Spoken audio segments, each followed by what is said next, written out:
about that subject matter. I don't know about finance, but I can ask the right questions to lead you to say, Jen, I really love working with women entrepreneurs that are in their 5th year of business and want to know how to scale up. So I'm looking for women entrepreneurs, 5 to 10 years in business. I can help you get to that. And a brand positioning expert can help you get to that answer. And it's sometimes something that you wouldn't normally be able to get to on your own because you don't know the type of questions that you have to ask.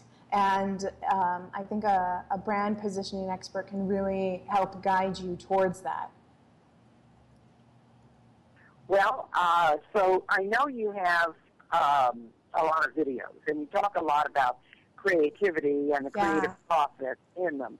So what kind of role does creativity play in branding? Oh, creativity plays a huge role in branding.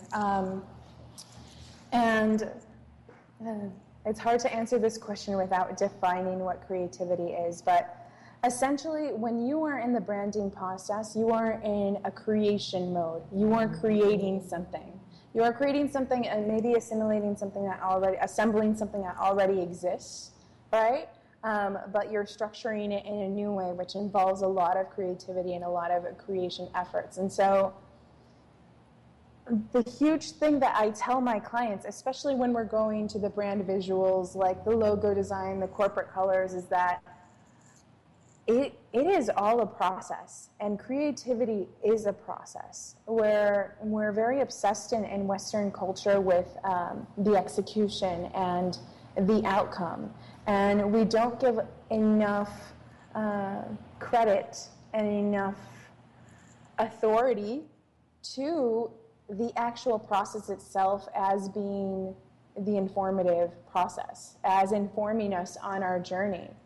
You might think, all right, I'm at A and I want to get to Z, and Z is the big outcome. But there is B, C, D, E, all the way to X, Y, Z in between. And all of those are going to inform you on exactly where you need to go next. And so when you're building a brand, you have to be, there's an openness that has to exist for you to really kind of get there, because you can't be obsessed with Z and be at A and be able to properly build something that will get you to Z, because all you're going to be looking at is Z. And so and the creative process has to be there, and creativity is a very feminine type of energy. And that requires people to be more in a receptive mode and more of an open mode instead of like obsessing over the outcome. Understand that the outcome will come only through the process. Well, you say that it's important for you to work with people who have a greater purpose. Can you build a brand for anybody, or do you really have to be kind of, simpatico with that? I mean, a branding person is supposed to be able to look at something and be able to create. And you say your secondary purpose is you want to work with people that have a greater purpose. So how does all that fit together? Yeah, I mean, and that's actually aligned with my brand values, right? Like, I'm very, very clear on who I want to work with. And I don't really want, so that's another thing too, that the reason branding is so valuable is because people do not realize how much having that clarity is going to save them money, time, energy, effort, and expending it on things that aren't going to matter for their brand. For instance, you investing $20,000 into your web presence and into your Instagram, social media. If your target is baby boomers, then maybe that wasn't and if you're clear on that, then like spending all that money right there maybe wasn't the best investment, right?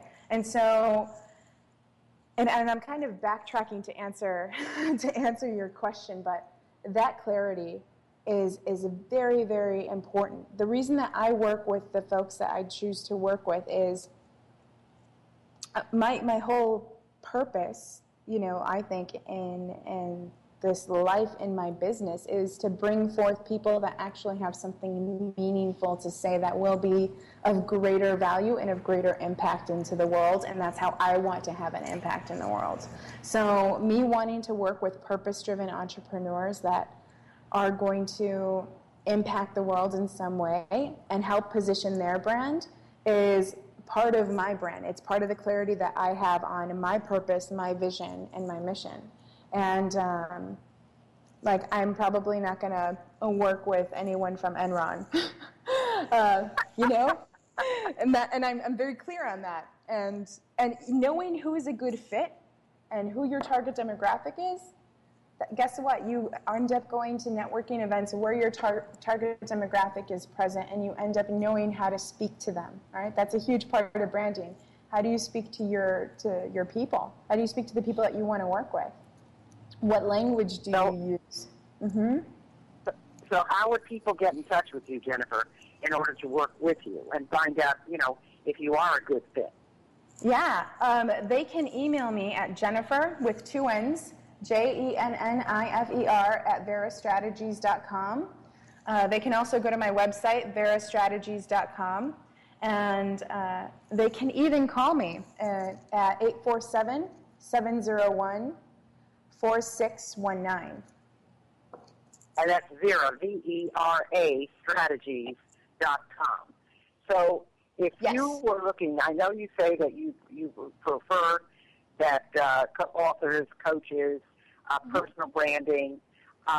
Is there anybody else that you're working with that you think would be a good fit for you?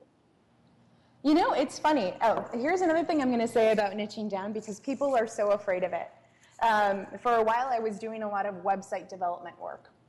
And I said, I do websites for speakers, coaches, authors, speakers. And guess what? People would meet me, and they would be like, I want a website. And they worked in real estate. And it wouldn't prevent them. Me having a niche just showed them I had some sort of expertise, right? A sense of expertise. But it wouldn't prevent them from calling me. And I think that folks that are afraid of niching down, that's something to know. Like, you having a specialty is not going to necessarily prevent people from wanting to work with you if they think that your service is going to serve them and help them in some way. And so, to answer your question, that's the same way that I feel. I work with personal brands, but other clients that I have, I work with the Office Depot Foundation, for instance. And they are obviously not a personal brand. They are definitely aligned with having an impact, right?